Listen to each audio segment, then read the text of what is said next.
Bollywood silver screen presenting mad max fury road. कहानी की शुरुआत में बीहड़ में एक आदमी को दिखाया जाता है जिसका नाम मैक्स है। मैक्स किसी जमाने में पुलिस वाला हुआ करता था, लेकिन अब दुनिया में ना पुलिस, ना आर्मी और ना ही नेता होते। दुनिया में आपस में न्यूक्लियर वॉर हुआ। न्यूक्लियर वॉर के बाद हवा जहरीली हो गई, पूरी धरती बंजर हो गई और अब धरती पर कुछ ही लोग बचे हैं। मैक्स को अपने परिवार के विजन्स आते हैं, जिन सब की अब मृत्यु हो चुकी है। मैक्स अपनी गाड़ी में यहाँ से आगे निकलता है और तभी यहाँ पर गाड़ियों का एक काफिला आता है जो मैक्स की गाड़ी पर टक्कर मारकर उसे पलटा देते हैं।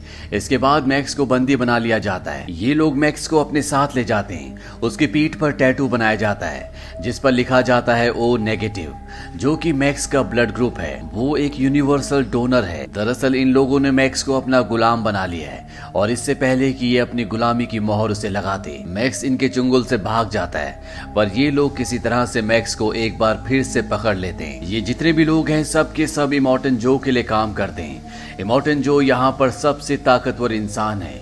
वो अपने चेहरे पर एक खास तरह का शिकंजा पहनता है जिसके दोनों साइड 2 पाइप लगे होते हैं। इस शिकंजे के जरिए ही वो सांस ले पाता है, यानी कि उसे जिंदा रहने के लिए शिकंजे को पहनना जरूरी है। इमॉर्टन जो जिस जगह रहता है वो पहाड़ी की एक चोटी है। नीचे बहुत सारे लोग होते हैं जो सब के सब बहुत कमजोर होते हैं। इमॉर्टन जो उन सबको कहता है कि मेरे जरिए ही तुम सब ऊपर उठोगे, मैं मुक्तिदाता हूँ। इसके बाद वो ऊपर से पानी छोड़ता है। पानी देखकर यहाँ पर सब लोग बहुत खुश हो जाते हैं। इस दौर में पानी की बहुत कमी है। लोग भूख से, प्यास से लगातार मर रहे होते हैं, इसीलिए सब पानी के लिए लड़ते हैं।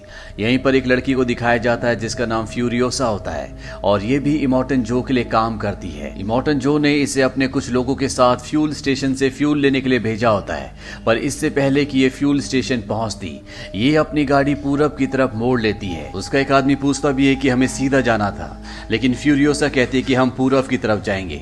उसका ऑर्डर कोई भी टाल नहीं सकता क्योंकि वो सबसे सीनियर है, इसीलिए सभी गाड़ियां पूरब की ओर निकल पड़ती है। ये पूरा नजारा इमॉर्टन जो ऊपर से दूरबीन से देख लेता है। वो भागता हुआ एक चेंबर के अंदर जाता है जहां पर उसने 5 लड़कियों को बंदी बनाकर रखा था, जो लड़कियां उसके लिए बच्चे पैदा करेंगी ताकि उसका वंश आगे चल सके। पर अब वो 5 की 5 लड़कियां यहाँ से गायब है। वो समझ जाता है कि फ्यूरियोसा उन्हें अपने साथ ले गई है। वो अपने लोगों को उनका पीछा करने के लिए कहता है।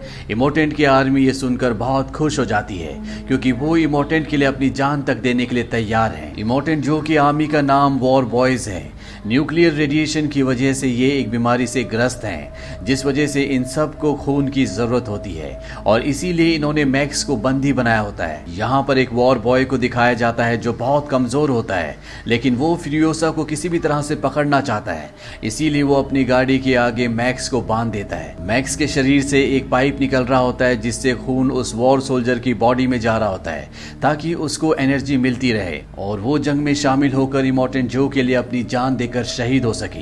यहाँ पर शहीद होना एक फख्र की बात होती है। वहीं फ्यूरियोसा को दिखाया जाता है जो दूसरे लोगों के इलाके में पहुंच जाती है और वो लोग गाड़ी लेकर उसका पीछा करना शुरू कर देते हैं। यहाँ पर फ्यूरियोसा के जितने भी साथी होते हैं एक एक करके सभी मारे जाते हैं। पर अब इमॉर्टन जो की वो सेना जो फ्यूरियोसा को पकड़ना चाहती है वो यहाँ पर पहुंच जाते हैं और जो दूसरे इलाके के लोग होते हैं वो उनसे लड़ते हैं और एक एक करके वो उन सबको मार देते हैं। पर इससे पहले कि फ्यूरियोसा को ये पकड़ते, सामने एक बहुत बड़ा तूफान आ रहा होता है। फ्यूरियोसा अपनी गाड़ी लेकर उस तूफान के अंदर चली जाती है, लेकिन वो वॉर सोल्जर जिसकी गाड़ी के आगे मैक्स बंधा होता है वो भी फ्यूरियोसा का पीछा करते करते तूफान के अंदर एंट्री कर जाता है और जब वो फ्यूरियोसा की गाड़ी के पास होता है तो वो अपनी गाड़ी के अंदर बहुत सारा पेट्रोल डाल देता है क्योंकि वो अपनी गाड़ी में आग लगाकर ब्लास्ट करके अपनी जान देकर फ्यूरियोसा को रोकना चाहता है।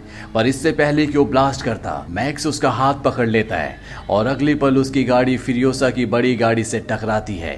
वॉर सोल्जर की गाड़ी पलट जाती है। अगली सुबह दिखाया जाता है कि तूफान पूरी तरह से शांत हो चुका है। मैक्स जिंदा है पर वॉर सोल्जर मारा गया। वो उससे जंजीर से बंधा होता है, इसीलिए वो उसे उठाकर अपने कंधे पर उस गाड़ी तक ले जाता है जिस गाड़ी में फ्यूरियोसा 5 लड़कियों के साथ भागी थी। वो 5 लड़कियां वहां पर होती है। मैक्स उनकी तरफ गन तान देता है और उनसे जंजीर काटने के लिए कहता है, पर जब एक लड़की जंजीर काट रही होती है तो फ्यूरियोसा मैक्स के ऊपर हमला कर देती है। इन दोनों के बीच में हाथापाई होती है और तभी वो वॉर सोल्जर जो मैक्स की जंजीर से बंधा होता है वो उठ जाता है। दरअसल वो मरा नहीं होता, वो सिर्फ बेहोश हुआ था। वो किसी भी कीमत पर फ्यूरियोसा को पकड़ना चाहता है ताकि इमोर्टेंट जो उसे मुंह मांगा इनाम दे।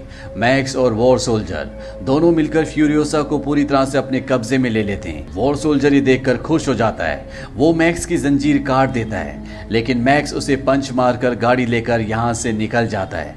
फ्यूरियोसा के साथ जो 5 लड़कियां होती हैं जिन्हें वो इमोर्टेंट जो की कैद से छुड़ा कर लाई है, वो उन्हें कहती है कि अगर बचना है तो मेरे साथ चलो, क्योंकि पीछे से इमोर्टेंट जो की पूरी सेना इन्हें पकड़ने के लिए आ रही होती है। फ्यूरियोसा उस गाड़ी की तरफ भागती जो मैक्स यहाँ से लेकर चला था। वो कुछ ही दूर जाकर रुक गया होता है।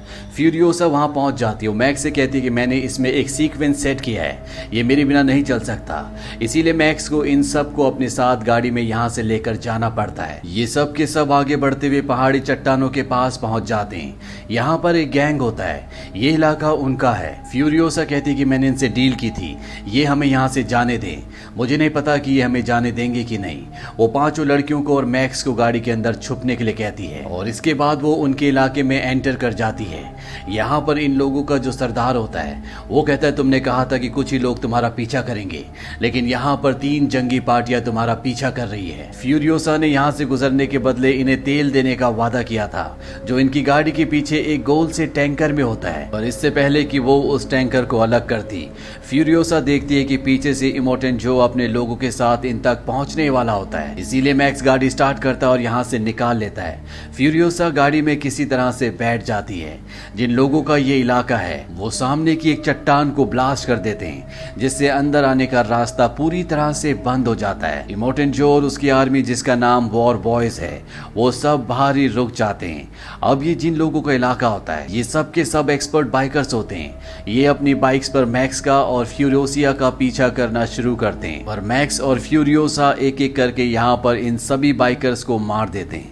पर इससे पहले कि वो इस जगह से आगे बढ़ते, इमोर्टेंट जो अपनी गाड़ी से अपने लोगों के साथ इनकी गाड़ी तक पहुंच जाता है। इमोर्टेंट जो फ्यूरियोसा को गोली मारने वाला होता है कि तभी उन 5 लड़कियों में से एक लड़की को गाड़ी के बाहर खड़ा कर दिया जाता है। ये लड़की प्रेग्नेंट होती है, इसके पेट में इमोर्टेंट जो का बच्चा होता है, इसीलिए इमोर्टेंट जो उस पर फायरिंग नहीं करता, क्योंकि वो किसी भी कीमत पर अपने बच्चे को नुकसान नहीं पहुंचाना चाहता। ये उसके लिए बहुत जरूरी है, ये उसका वंश है। पर वो फ्यूरियोसा की गाड़ी रोकने की पूरी कोशिश करता है। वो अपनी गाड़ी से एक जंजीर फायरिंग करते हैं और वो जंजीर इनके स्टीयरिंग पर अटक जाती है, जिस वजह से ये अपनी गाड़ी को अब कंट्रोल नहीं कर सकते। पर तभी वो लड़की जो प्रेग्नेंट होती है वो गाड़ी से बाहर निकलती है और जंजीर काट देती है। पर इससे पहले कि गाड़ी को कंट्रोल कर पाते, ये देखते हैं कि सामने चट्टान है।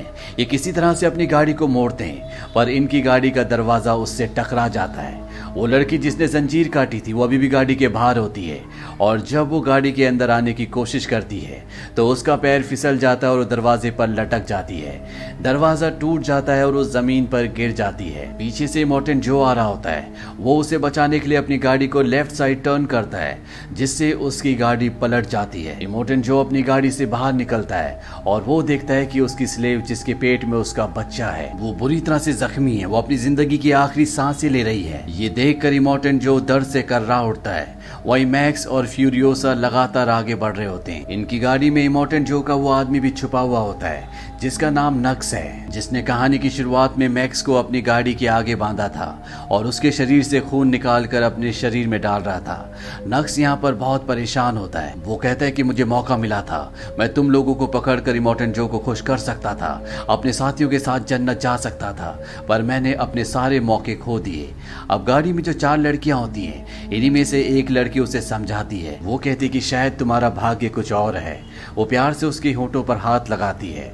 नक्स पूरी तरह से शांत हो जाता है। वहीं इनकी गाड़ी को चलते चलते पूरा दिन हो चुका है, अब रात हो जाती है। मैक्स और फ्यूरियोसा देखते हैं कि अभी भी इमोर्टेंट जो की गाड़ियों का पूरा काफिला इनका पीछा कर रहा होता है। इसीलिए मैक्स जमीन पर डायनामाइट बिछाकर अपनी गाड़ी लेकर वहां से निकल जाता है, और जब इमोर्टेंट जो का पूरा काफिला उस डायनामाइट के ऊपर आता है तो यहाँ पर ब्लास्ट होते हैं, जिस वजह से इनकी सभी गाड़ियां वहां पर रुक जाती है। पर एक गाड़ी यहाँ से निकलकर आगे बढ़ जाती है और वो लगातार मैक्स और फ्यूरियोसा की गाड़ी का पीछा कर रही होती है। और इससे पहले कि मैक्स और फ्यूरियोसा यहाँ से निकल पाते, उनकी गाड़ी का टायर एक दलदल में धंस जाता है, जिस वजह से वो आगे नहीं बढ़ पाते। इनके साथ जो नक्स है, जो इन्हें पहले मारना चाहता था, अब वो इनकी मदद करना चाहता है।